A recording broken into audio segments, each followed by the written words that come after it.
so areas of distinctness, so that I'm less commonly consulting about group memorialization and Right. the management of collective tragedy that occurs in a single setting at a single time. Right. It may be a tragedy to various communities that unfold across years or decades. Right. But in that, my work is primarily psychotherapeutic. Mhm. And it's in that context that I find that PCT is one perspective among many perspectives that can make a real solid contribution to a delicate piece of work that people need to do. And that is, I tend to think of in the wake of tragic loss like this, that we have two kinds of narrative processing that we're called upon to do. One is to somehow find a way of processing the event story, the death itself, in all of its horror, in all of its reality, finding some way to contain and hold and integrate that event story, as we also seek some way to access and work with the backstory of the love relationship with the loved one who is now deceased. Right.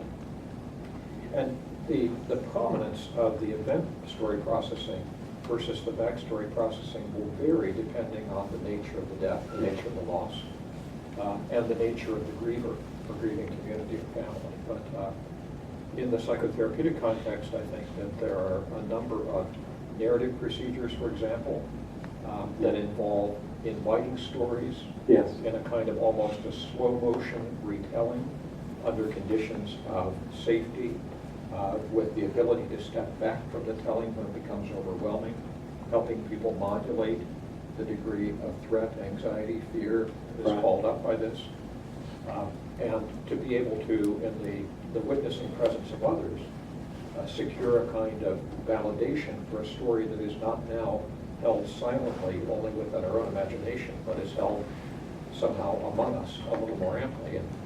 And there are various practices of therapy that might involve also reanimating dialogue with the deceased about his or her condition, and using various expressive arts modalities to try to, even under conditions where we cannot rescue the loved one from the tragedy, we still have the opportunity to rescue their life story from Right. being eclipsed and blotted out by the tragic loss. Yeah. And so in some ways then the work moves to the level of attempting to reestablish continuity, connection, a continuing but reworked bond with reference to the deceased.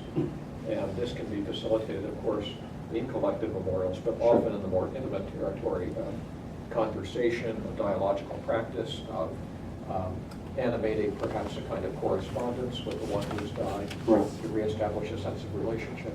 There are many practices in this kind that can be helpful. One of the things along those lines, or there are actually a couple of things that we experienced. There is tremendous pressure on loved ones of people who are murdered to behave in certain ways. Enormous pressure, and particularly for any kind of mass event that grabs national, international attention.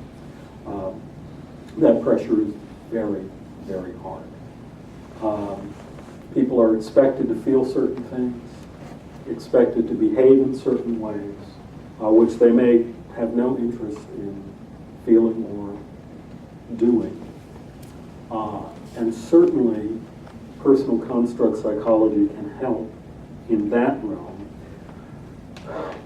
One of the things, when Bob talks about reconnecting with a deceased loved one, it wasn't like on April 15th, all of these families had great relationships with all of their kids, or their father, or their mother. They all had something they were pissed about. They all had secrets. In the wake of an event like this, many of those secrets come out. We had one victim who had spent most of her life raised by a stepmother, but had put on her information form for the university her biological mother's name. And then the stepmother found that out.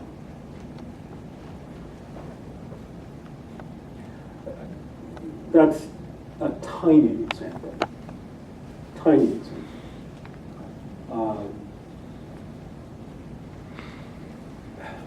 There are always secrets, and events like this generally disclose them in some very uncomfortable form. This is part, I think, of the identity reconstruction that you often have to engage in the aftermath of loss, in coming to know your loved one, or at least ambiguously or ambivalently loved one, in new ways. George Bernard Shaw had a line in his play Don Juan in Hell where Don Juan says, "Admit it, the death of a loved one always brings a certain satisfaction at being finally done with them."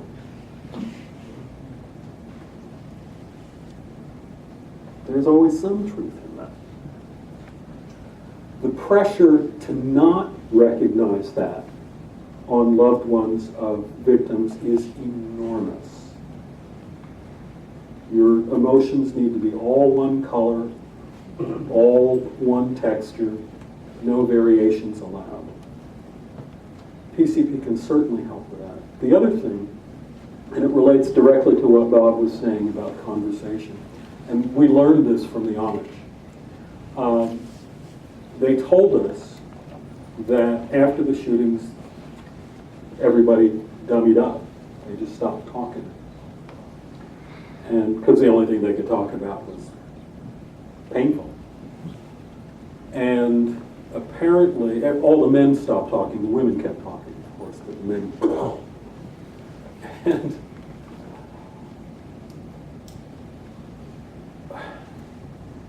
they said apparently, I don't know whose spouse or what, somehow they realized they needed to get together and talk. So they would get together for breakfast, and they'd start talking. They would not talk about shootings. That was how they rebuilt community. We actually, in our office, scheduled 32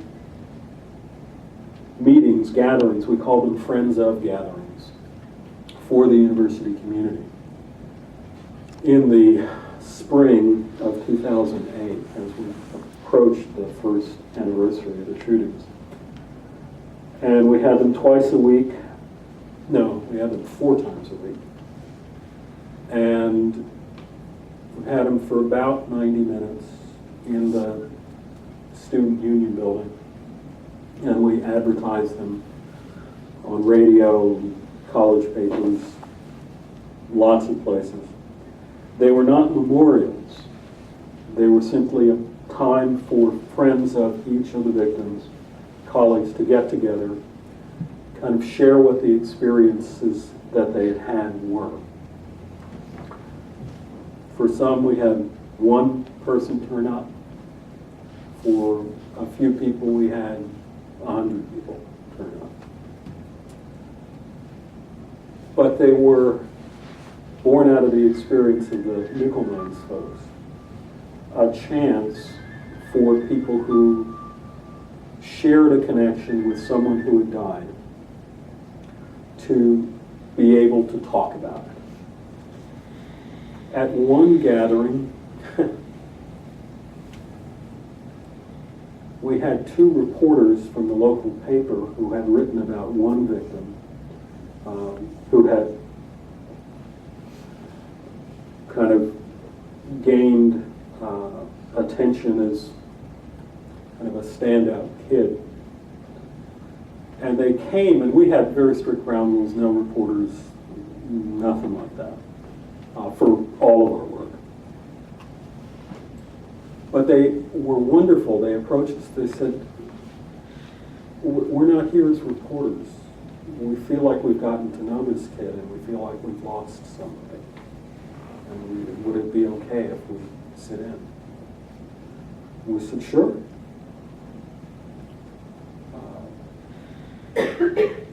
You never know events like this are going to touch people. One of the things we did at the memorial and was we had to build basically a key for visitors to know whose stones were where, what the history of the memorial was and all of that. And I worked on one version of it for, I don't know, several weeks. And finally we turned it over to a professional, David Stanley, who worked in university relations, graphic artist. And he did a fabulous job. It's just a wonderful rendering of the memorial and all. But he and I talked about it, and he said, this was not easy.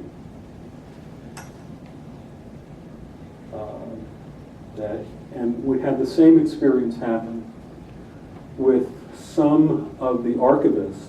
All of those 90,000 items were archived, not kept. Most of them were destroyed because we couldn't possibly keep them. 90,000 is 3 times the size of the permanent collection of the Louvre. We had tractor trailers full of stuff. But the